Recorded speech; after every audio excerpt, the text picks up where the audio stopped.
गुरुर्ब्रह्मा गुरुर्विष्णुर् गुरुर्ब्रह्मा गुरुर्विष्णुर् गुरुर्देवो महेश्वरः गुरुर्देवो महेश्वरः गुरुसाक्षात् परब्रह्म गुरुर्साक्षात् परब्रह्म तस्मै श्री गुरवे नमः तस्मै श्री गुरवे नमः। यदा यदा हि धर्मस्य ग्लानिर्भवति भारत अभ्युत्थानं धर्मस्य तदात्मानं सृजाम्यहं परित्राणाय साधूनां विनाशाय च दुष्कृतां धर्म संस्थापनार्थाय संभवामि युगे युगे। प्रेम से बोलो श्री कृष्ण भगवान की जय। मित्रों, भक्तों, एक बार बोल दो ना, राधे राधे कृष्णम कृष्णम। मित्रों, प्यारे भक्तों, मैं आचार्य श्री राजेंद्र कुमार सूर्यवंशी भगवान श्री कृष्ण के चरणों की धूल, उनका शिष्य। मित्रों, भागवत श्रीमद् भागवत गीता यथारूपम चल रही है, अनमोल वाणी, संपूर्ण 18 अध्याय। मित्रों, बहुत सुंदर गीता के 18 अध्याय का अमृतपान आप तक पहुंचा रहे हैं। मित्रों, भगवान श्री कृष्ण के मुख के द्वारा अमृत की बारिश इस घोर कलयुग के पापियों को तारने के लिए, धर्म के रक्षकों के लिए, सर्वप्रथम प्राणी के लिए भगवान हम पे असीम कृपा करके, हम पे रहम दिल करके, बहुत कृपा करके ये महायज्ञ का जो प्रसाद है ये आप तक वितरण कर रहे हैं। तो मित्रों, इस अमृत की वर्षा में स्नान करना मत भूलिए, छाता मत लगाना, ध्यान से इस भागवत गीता के श्लोकों में, गीता के ज्ञान में स्वयं स्नान करना, भोग पान करना मत भूलना। तो प्रेम से बोलो श्री कृष्ण भगवान की जय। मित्रों, पिछले अध्याय में हमने आपको बतलाया था भगवान ना तो किसी के प्रति घृणा करता है, ना किसी को चाहता है, यद्यपि ऊपर से ऐसा प्रतीत होता है। यानी कि आप ऊपर से हरि को आप देखेंगे, लिखा है इसमें स्पष्ट, यद्यपि ऊपर से ऐसा प्रतीत होता, मतलब आपको ऐसा एहसास होगा, अन्यथा ऐसा नहीं है। भगवान श्री कृष्ण की असीम कृपा आप सब पर बनी रहती है। कमी हमारे अंदर है, हम प्राणियों का विश्वास ना करके सुमरण करते जरूर हैं, लेकिन एक टाइम पास करने के लिए समझ लो एक नित्य नियम से बंध के उस कार्य करते हैं, ईश्वर तक पहुंचते हैं, तभी हमारी सुनवाई नहीं होती। तो मित्रों, भगवान का सुमरण करना है, भगवान श्री कृष्ण से जुड़ना है, तो तहे दिल से उनकी सेवा में लग जाइए। तो प्रेम से बोलो श्री कृष्ण भगवान की जय। प्रारंभ करते हैं, शुरू करते हैं। मित्रों, अगला अध्याय, अध्याय 5 कर्म योग, कृष्ण भावना भवित कर्म। यानी कि अब भगवान श्री कृष्ण के माध्यम में उनके लिए कौन से कर्म करने चाहिए जो आप उस तक पहुंचेंगे। तो मित्रों, अध्याय 5 कर्म योग, श्री भावना भवित कर्म हम अब शुरू करने जा रहे हैं। ज्ञान ने तू तंद ज्ञान ये शाह नसीत मातमन देशामादित्य वज्र ज्ञान अप्रकाशति तत्परम ज्ञानेन मतलब ज्ञान से तू, लेकिन तत् वह अज्ञानम अविदा, ये शशम जिनका नासितम नष्ट किया जाता है, आत्मन जीवन जीव का, तेषाम तेषामम उनके आदत्ते वत उदीयमान सूर्य के समान, ज्ञानम अज्ञान को प्रकाशयति प्रकाशयति अप्रकट करता है, तत्त परम कृष्ण भावना अमृत को। अनुवाद, जब कोई उस ज्ञान से प्रबुद्ध हो जाता है जिससे अविद्या का विनाश होता है, तो उसके ज्ञान से सब कुछ उसी तरह प्रकट हो जाता है जैसे दिन में सूर्य से सारी वस्तुएं प्रकाशित हो जाती है। तात्पर्य मतलब बहुत सुंदर श्लोक है, ध्यान से सुनिएगा। तात्पर्य, जो लोग कृष्ण को भूल गए हैं ये निश्चित रूप से मोहग्रस्त होते हैं, किंतु जो कृष्ण भावना भवित हैं वे नहीं होते। भागवत गीता में कहा गया है, स्वर ज्ञान परवेन ज्ञानलगी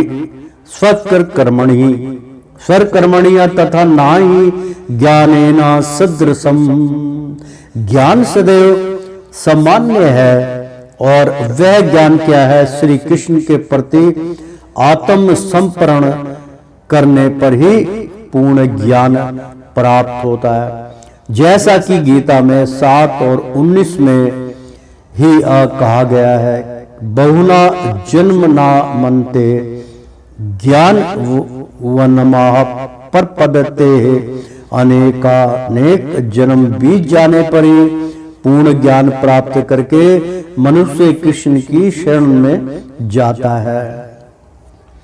अथवा जब उसे कृष्ण भावना अमृत प्राप्त होता है तो उसे सब कुछ प्रकट होने लगता है। जिस प्रकार सूर्योदय होने पर सारी वस्तुएं दिखने लगती हैं, जीव नाना प्रकार से मोहग्रस्त होता है।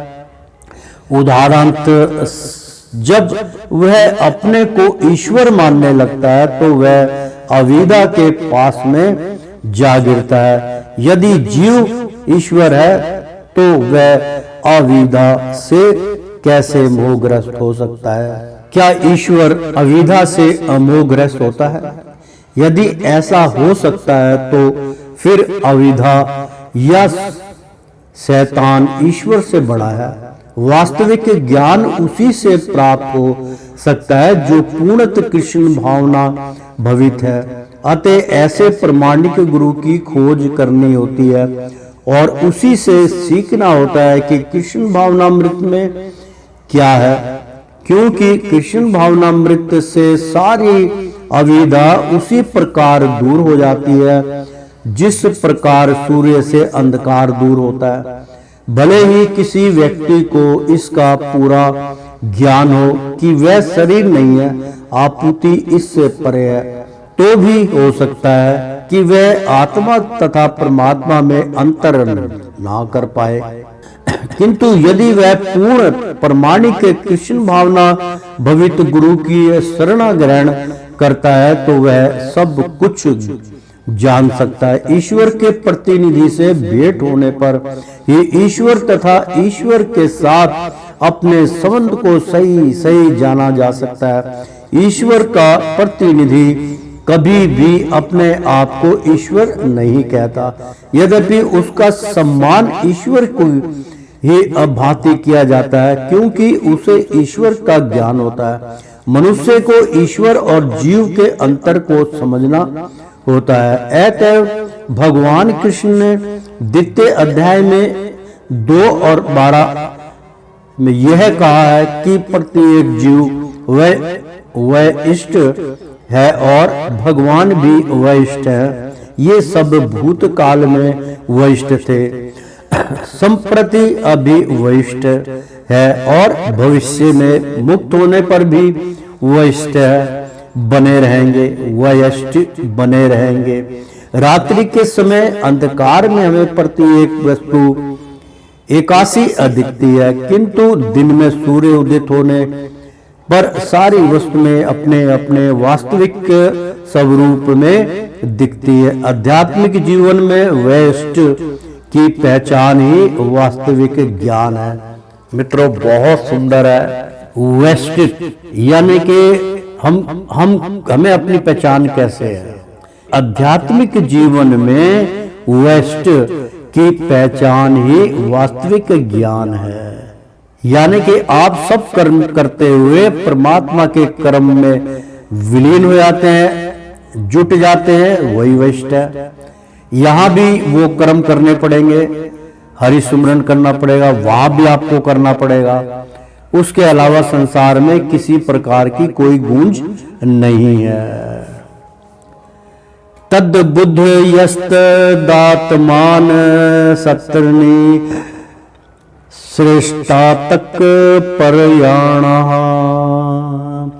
गच्छन्त्यः पूर्णा विन्ति ज्ञान निधुर्तर कलमसः तत् बुद्धिः नित्य भागवत प्रायण बुद्धि वाले तत् आत्मान जिनके मन सदैव भगवान में लगे रहते हैं, तत्निष्ठा जिनकी श्रद्धा एकमात्र परमेश्वर में विलीन है, तत्परायणा जिन्होंने उनकी शरण ले रखी है, गच्छन्ति जाते हैं आपूर्ण अप्रतिम मुक्ति को अज्ञान ज्ञान द्वारा निधुर्त शुद्धि किए गए, कलमसः पाप अविदा।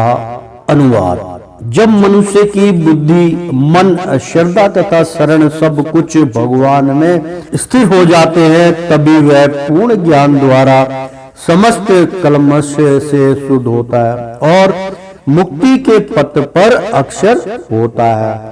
तात्पर्य परम दिव्य सत्य भगवान कृष्ण ही है। सारी गीता इसी घोषणा पर केंद्रित है कि कृष्ण श्री भगवान है। यही समस्त वेदों का भी अभिमत है। पर तत्व का अर्थ परम सत्य है, तो भगवान को ब्रह्मा परमात्मा तथा भगवान के रूप में जानने वालों द्वारा समझा जाता है। भगवान ही इस परतत्व की अपरकष्ठा है, उनसे अधिक कुछ नहीं है। भगवान कहते हैं मत परंतर न्यायत कृष्ण दर्शित धनजय। कृष्ण निराकार ब्रह्मा का भी अनुमोदन करते हैं। ब्रह्म हो ही अप्रतिष्ठा हम, अतः सभी प्रकार से कृष्ण परम सत्य पर तत्व है।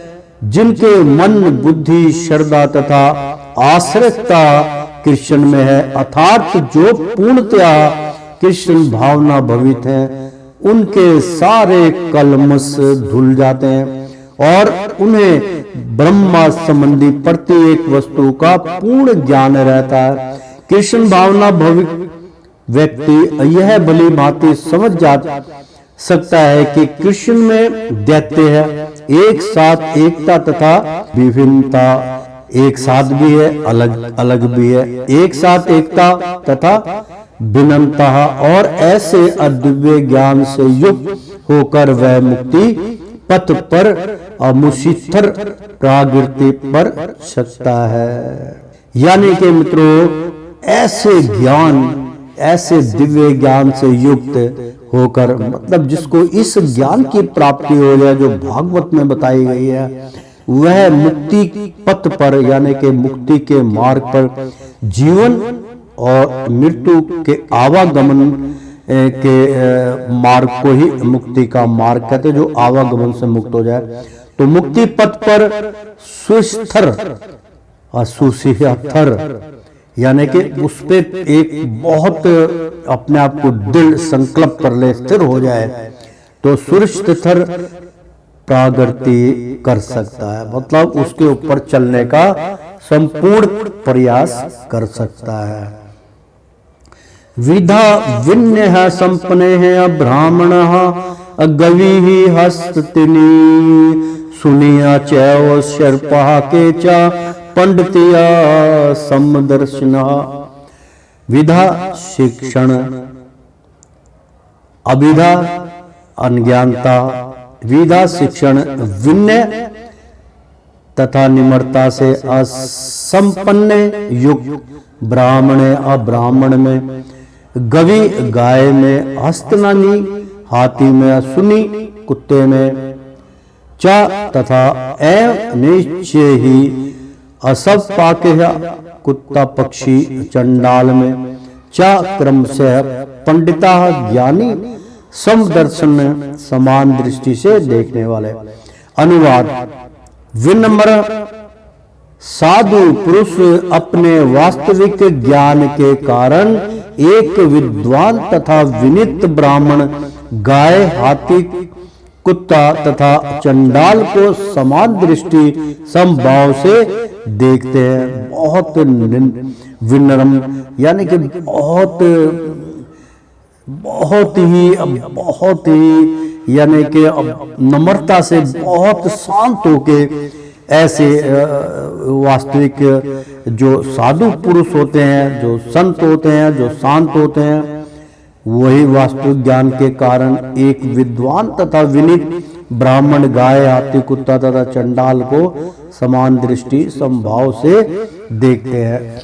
उतना ही चारों को वो एक बराबर देखते हैं, क्योंकि सब में भगवान की दी हुई शक्ति, उनका आत्मा सबके अंदर है और आत्मा में भगवान का विद्वान है, भगवान वहीं बसेरा करते हैं। तो तात्पर्य मित्रों, कृष्ण भावना भवित व्यक्ति योनि या जाति में भेद नहीं मानता। सामाजिक दृष्टि से ब्राह्मण तथा चंडाल भिन्न भिन्न हो सकते हैं, अथवा कुत्ता, गाय तथा हाथी योनि के अनुसार भिन्न हो सकते हैं, किंतु विद्वान योगी की दृष्टि में ये शरीरगत भेद अर्थहीन होते हैं। इसका कारण परमेश्वर से उनका संबंध है और परमेश्वर परमात्मा रूप में हर एक के हृदय में स्थित है। परम सत्य का ऐसा ज्ञान वास्तविक यथार्थ ज्ञान है। जहां तक विभिन्न जातियों या विभिन्न योनियों में शरीर का संबंध है, भगवान सबों पर समान रूप से दयालु हैं, क्योंकि वे प्रत्येक जीव को अपना मित्र मानते हैं।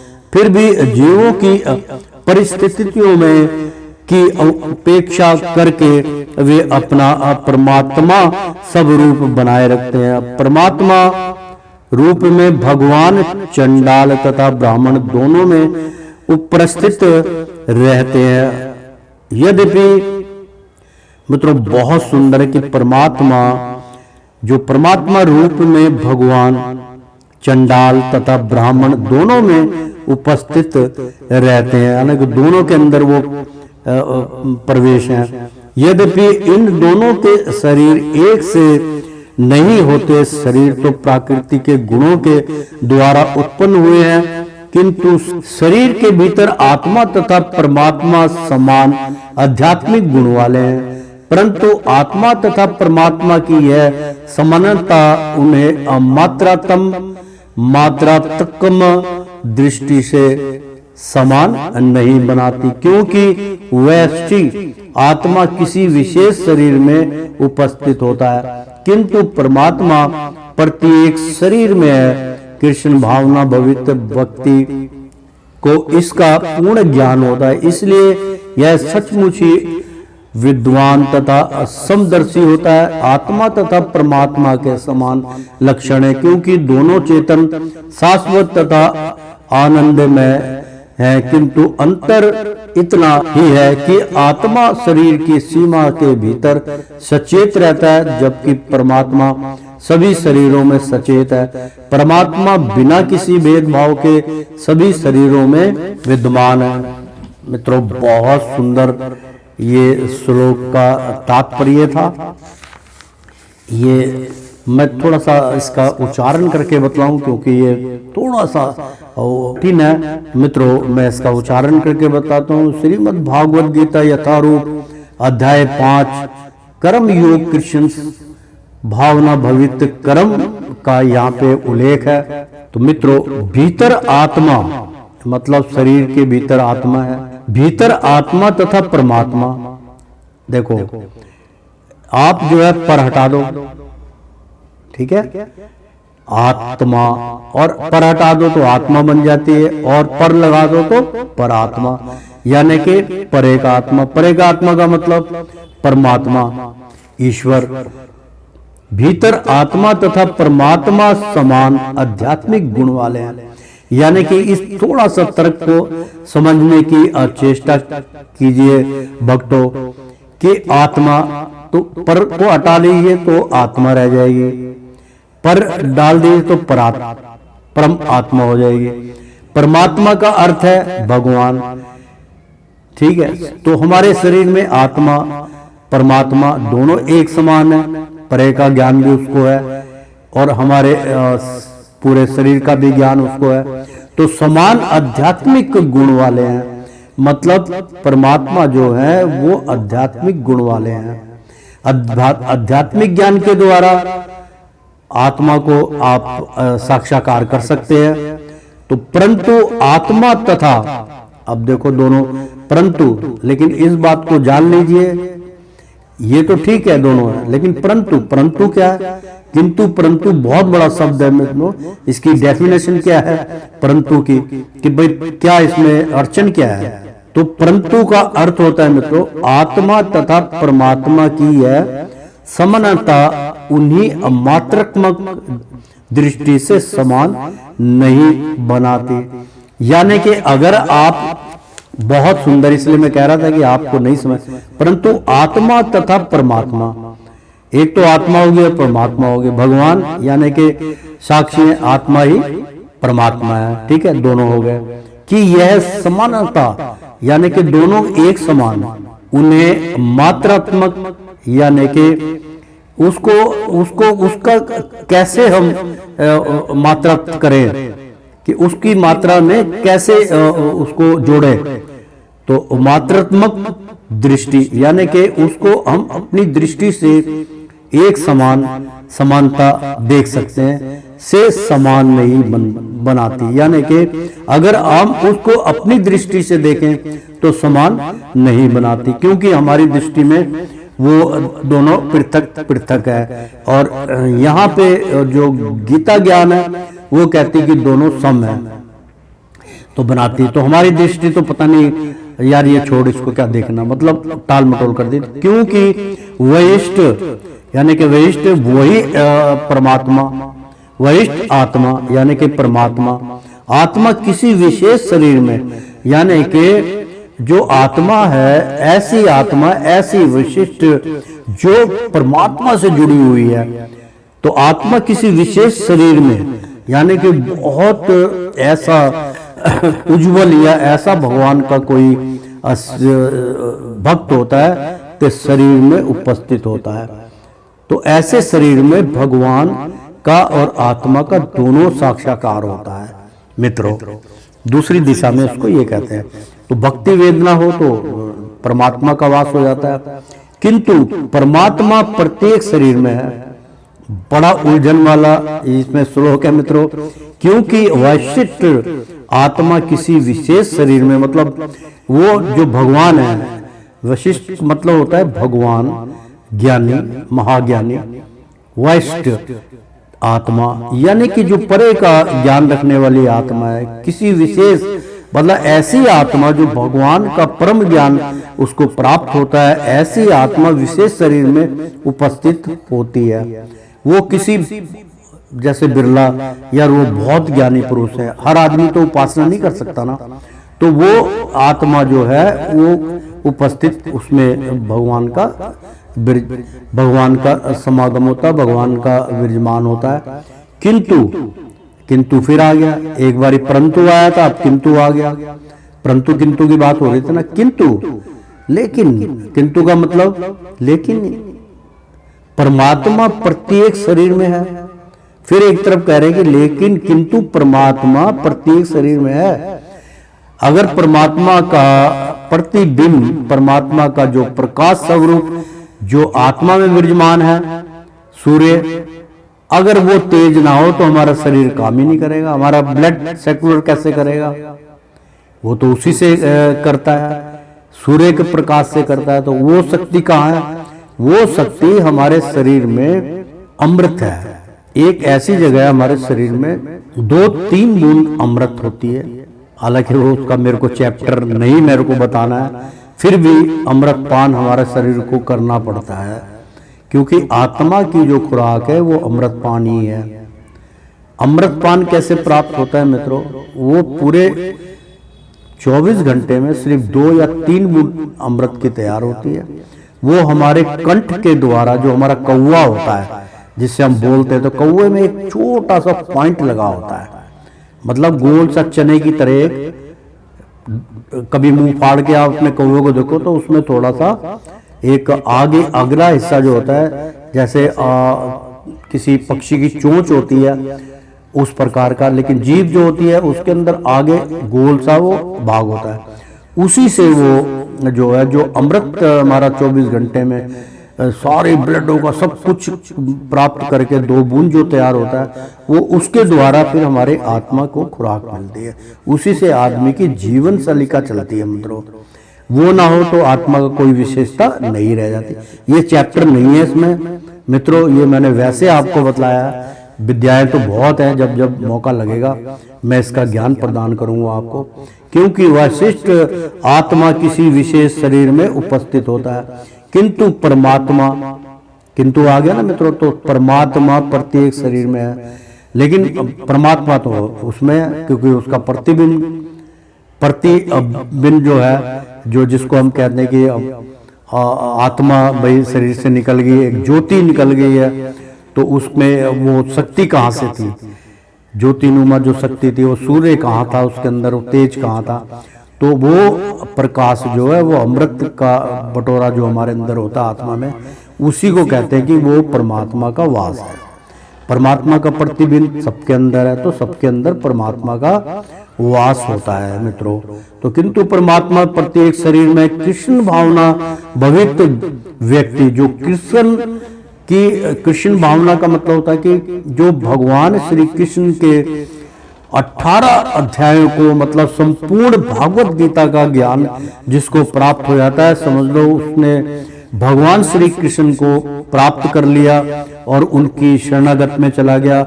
भगवान उतने ही उससे मोह, उतने ही प्रेम करते। बहुत सुंदर इसमें प्रसंग चल रहा है मित्रों। मैं अमृत पान करा रहा हूं भगवान श्री कृष्ण का। इस वक्त वो विराजमान है, बहुत आनंदित है, क्योंकि वो उनके पाठ्यक्रम जो है बहुत सुंदर चल रहा है मित्रों।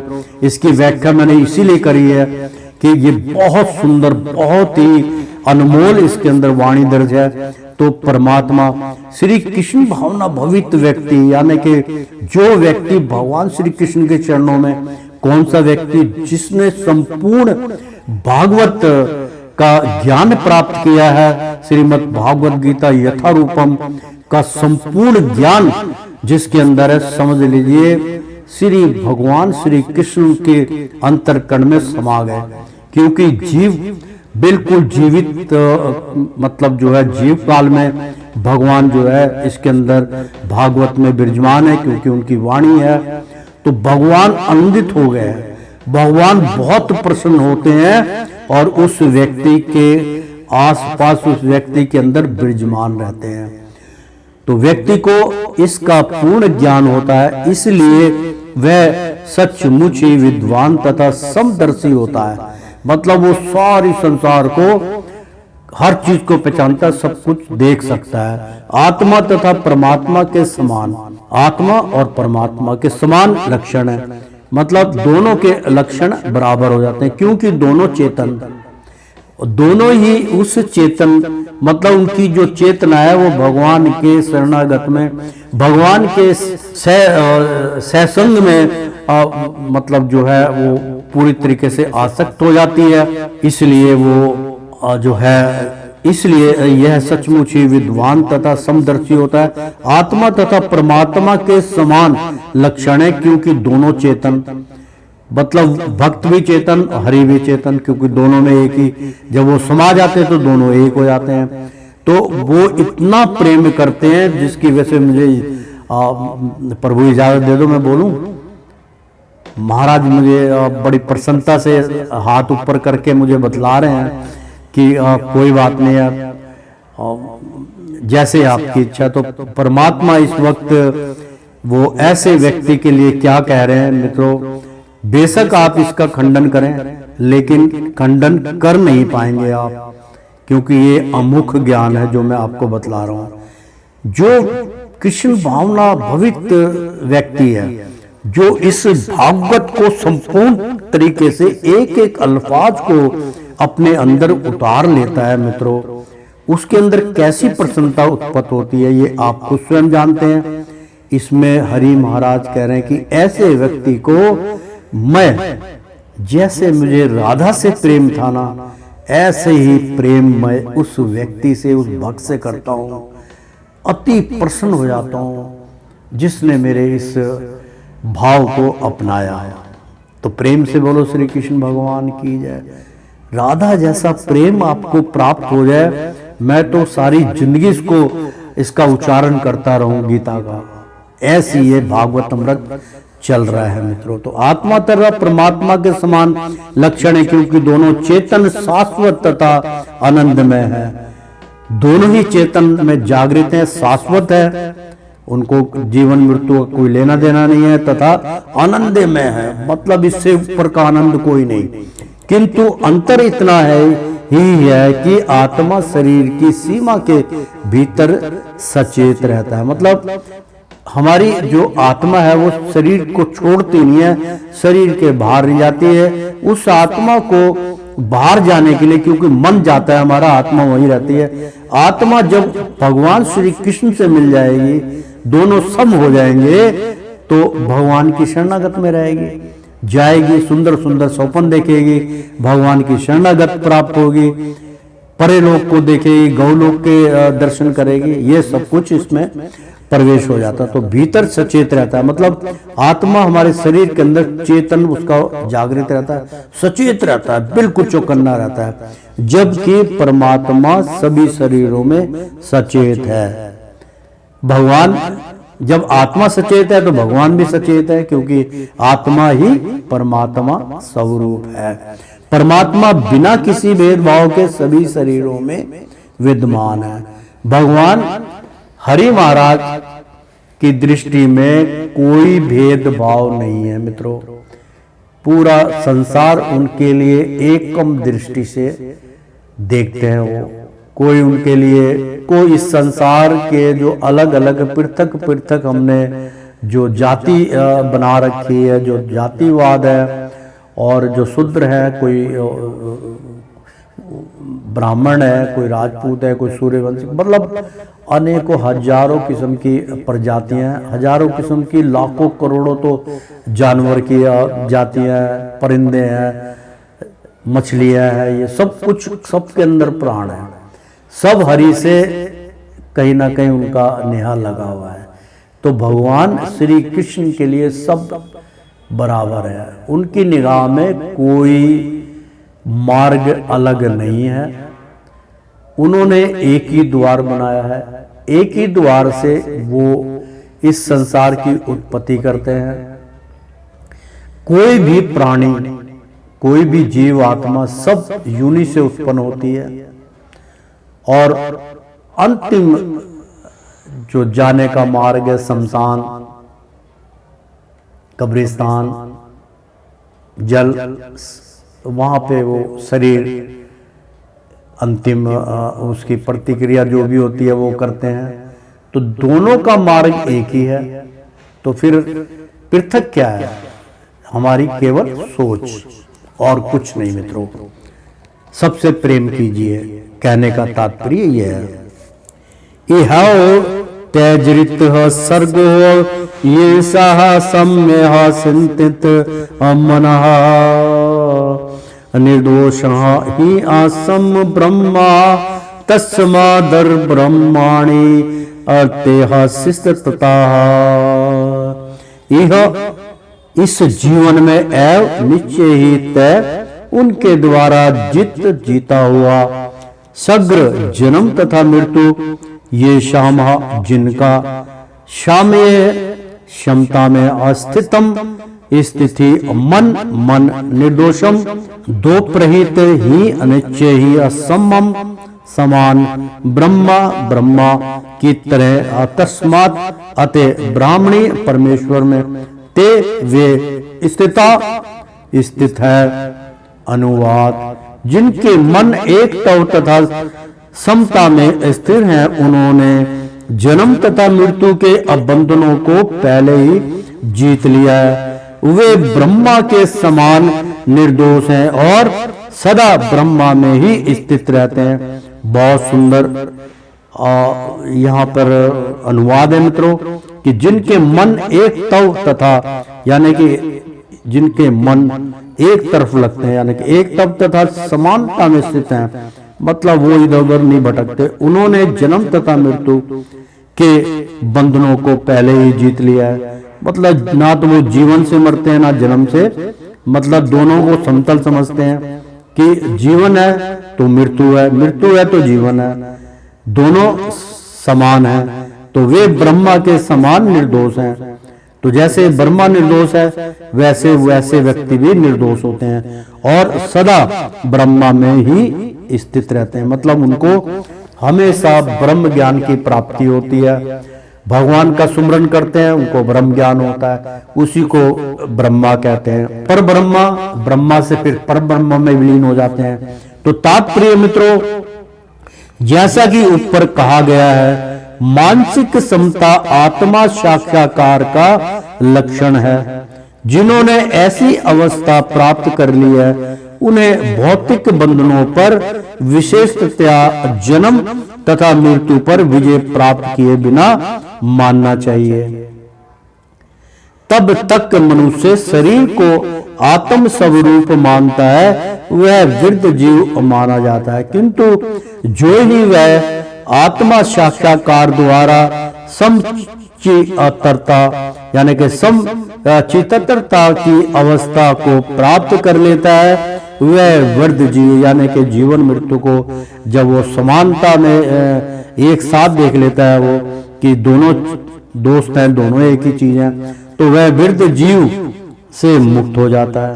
वो फिर उसको यानी कि वृद्ध जीव जो होता है, मतलब जो बहुत समय तक अपना जीव काल में रहता है, वृद्ध हो जाता है, तो वो ऐसा जीव जो है वो इससे मुक्त हो जाता है। उसको इससे कोई लेना देना, क्यों कि ये बहुत सुंदर इसमें दिया हुआ है कि मतलब आज के टाइम में मित्रों प्रति एक प्राणी के अंदर ये जिज्ञासा होती है।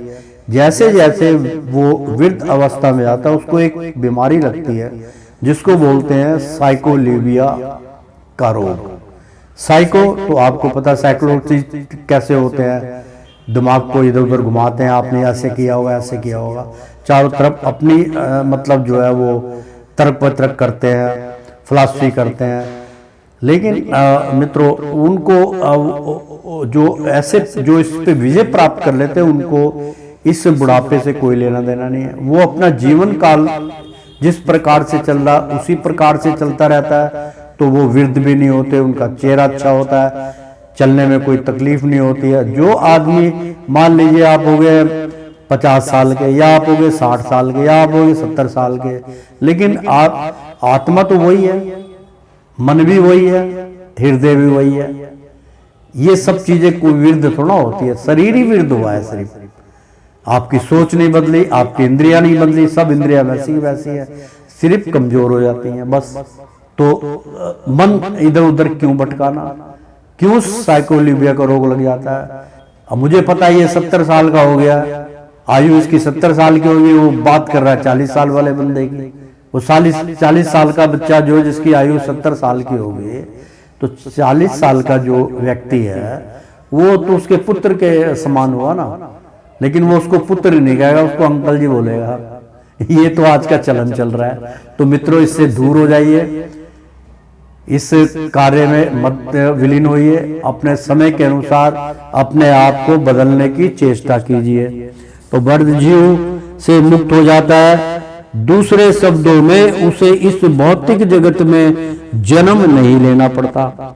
यानी कि जो आदमी मृत्यु और जीवन पे दोनों पर विजय प्राप्त कर ले, दोनों को एक समान समझ लेता है कि जब जन्म लेता है प्राणी, तो मृत्यु साथ में जन्म लेती है, वो उसका सच्चा साथी होता है, सच्चा मित्र होता है। उसके अलावा इस संसार में कोई भी सच्चा प्रेमी नहीं है।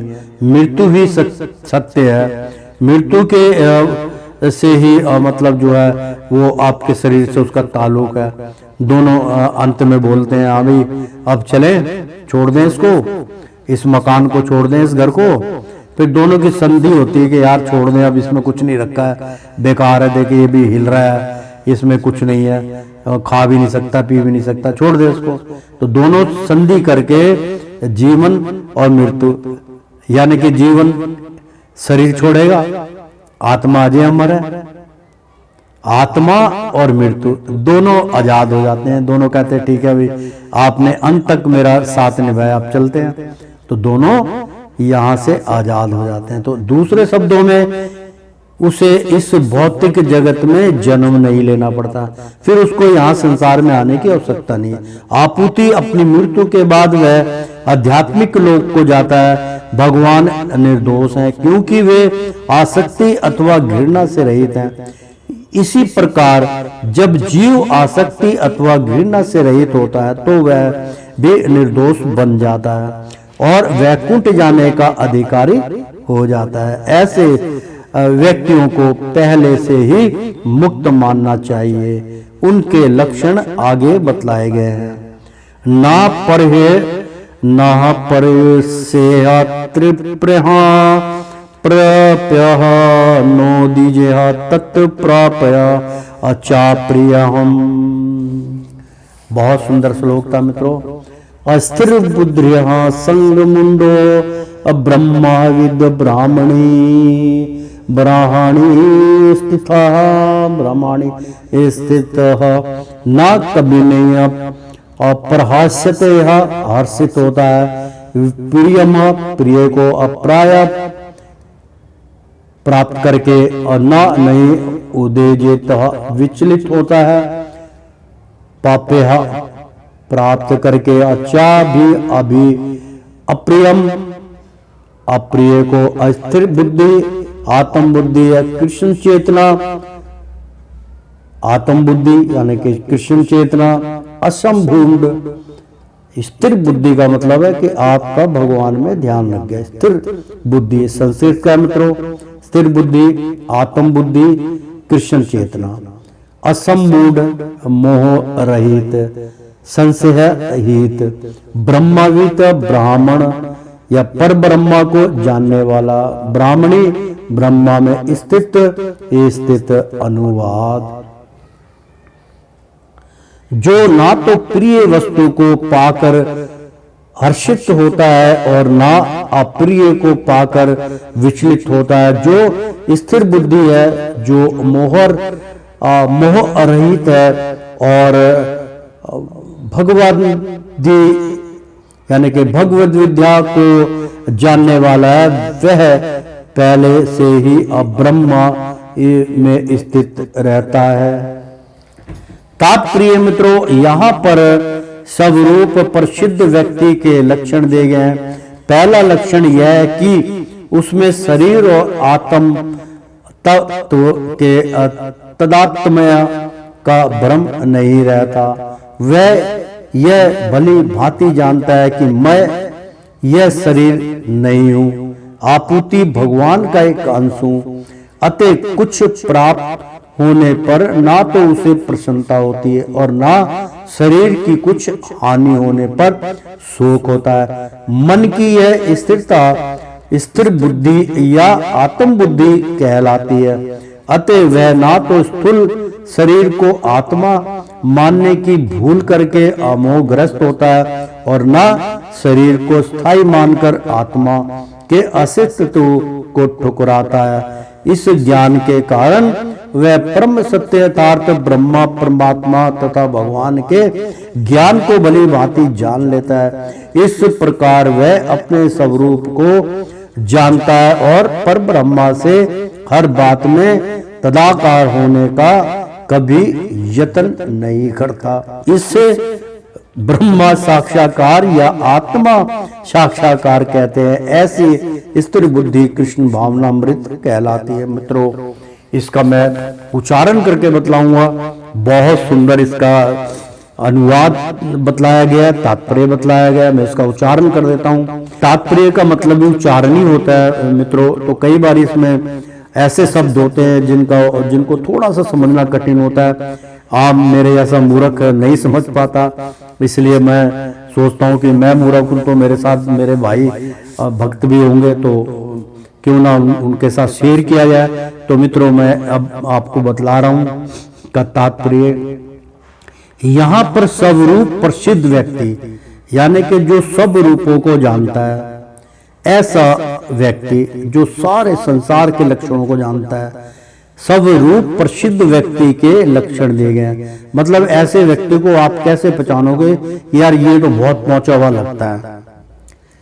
उसकी पहचान क्या है, ऐसे व्यक्ति की क्या पहचान होगी, वो इसमें बतला रहे हैं। पहला लक्षण यह है कि उसमें शरीर और आत्म तत्व, यानी कि उसका जो शरीर है, जो उसकी आत्मा है, आत्मा से जो भी संबंध है, आत्मा का जैसे परमात्मा से संबंध है, ठीक है, और परे की ज्ञानता उसके अंदर है, ज्ञान के महत्व को जानता है, अज्ञानता उसके अंदर नहीं है। तो उसमें शरीर में आत्म तत्व के तादात्म्य का भ्रम नहीं रहता। मतलब उसको इसका कोई भ्रम नहीं है, उसके अंदर कोई वहम नहीं है। वो अपने आत्मा तत्व को जानता है कि मैं शरीर मेरा कुछ नहीं है, आत्मा ही सब कुछ है, आत्मा ही परमात्मा है, तो मैं शरीर के पीछे क्यों भागूं। तो वह ये भली भांति जानता है कि मैं यह शरीर नहीं हूं, कि मैं ये शरीर मेरा थोड़ा है, मैं तो ये शरीर तो नहीं हूं ना, मैं तो केवल आत्मा हूं। तो आत्मा हूं तो मुझे हरि में विलीन होना चाहिए। तो अपने शरीर को नहीं मानता, यानी कि भली भांति वो चाहे चोट लग जाए, वो कहता लग गई तो क्या करूं, सर पे बोझा लाद के जा रहा है, समझे। जैसे वस्त्र धारण कर रखे है ऐसा वस्त्र धारण किया है।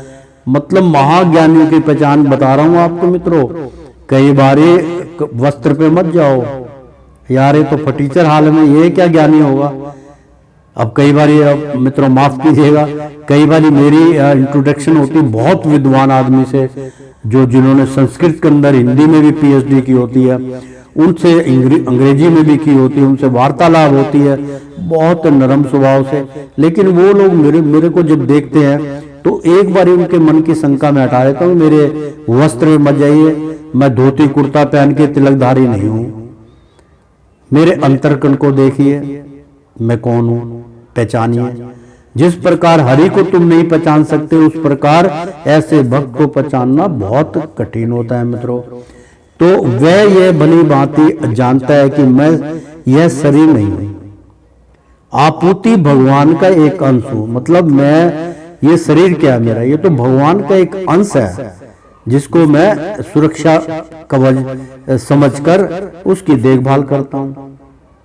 बहुत सुंदर इसमें श्लोक है, तात्पर्य। आपूति भगवान का एक अंश हूं, यानी कि मैं भगवान का ही एक अंश हूं, तो उसकी देखभाल, उसकी सुरक्षा करना मेरा धर्म है, मेरी आत्मा ये कहती है।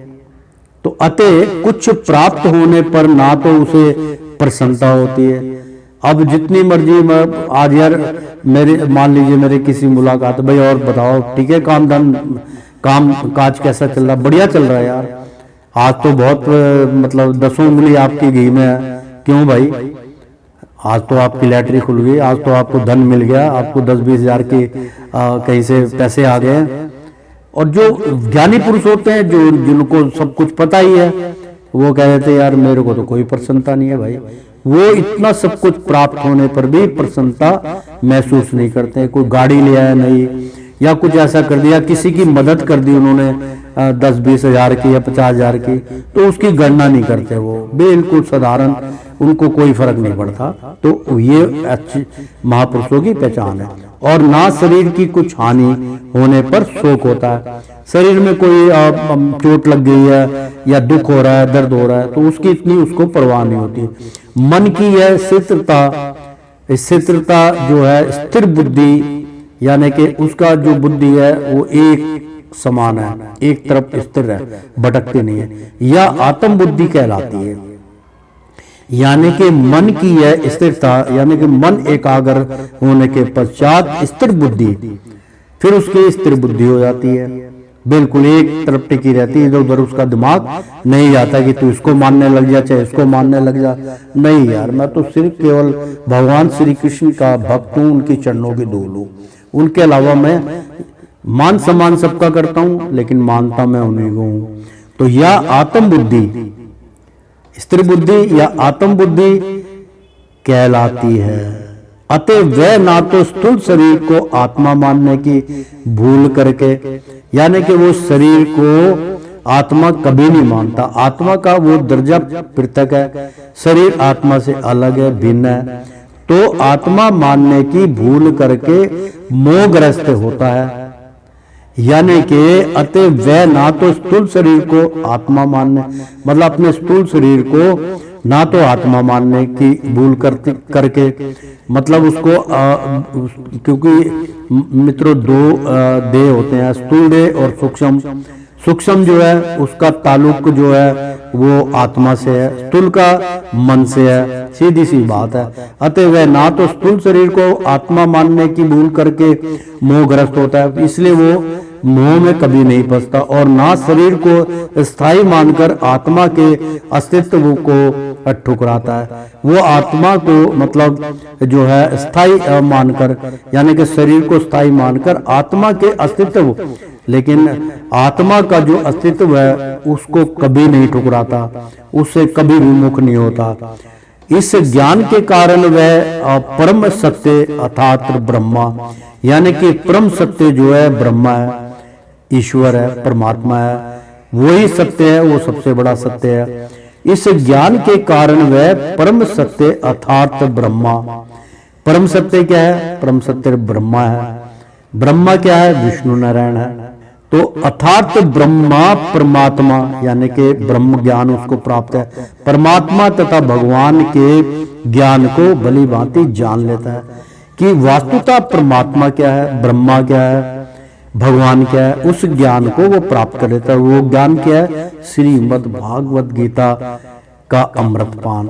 जो श्रीमद् भागवत गीता भगवान श्री कृष्ण की भावित कर्म को जान लेता है मित्रों, वही तीनों स्वरूप को निरंतर एक ही मानता है कि सब रूप को जानता है, परमात्मा तथा भगवान के ज्ञान को भली भांति जान लेता है। इस प्रकार वह अपने स्वरूप को जानता है कि मैं क्या हूं, मैं तो कुछ भी नहीं हूं, जो है सब कुछ वही है।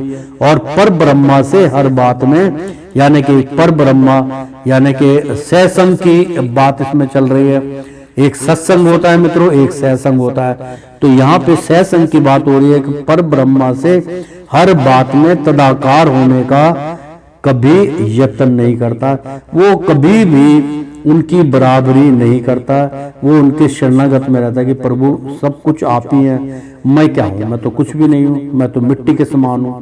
तो इसे ब्रह्मा साक्षात्कार, यानी कि ब्रह्म, ऐसे व्यक्ति को ब्रह्मा साक्षात्कार या आत्मा साक्षात्कार कहते हैं। जब आत्मा साक्षात्कार हो जाती है तो उसको ये ज्ञान की प्राप्ति होती है, शरीर पृथक है और ब्रह्मा विष्णु महेश्वरा ये सब एक, उसमें अपनी बुद्धि स्थिर कर देता है। ऐसी स्थिर बुद्धि कृष्ण भावनामृत कहलाती है। आगे ना मित्रों बात, तो श्रीमन नारायण नारायण हरि हरि, तेरी लीला सबसे न्यारी न्यारी, बोलो हरि हरि। मित्रों एक बार बोल दो ना राधे राधे कृष्णम कृष्णम, प्रेम से बोलो श्री कृष्ण भगवान की जय।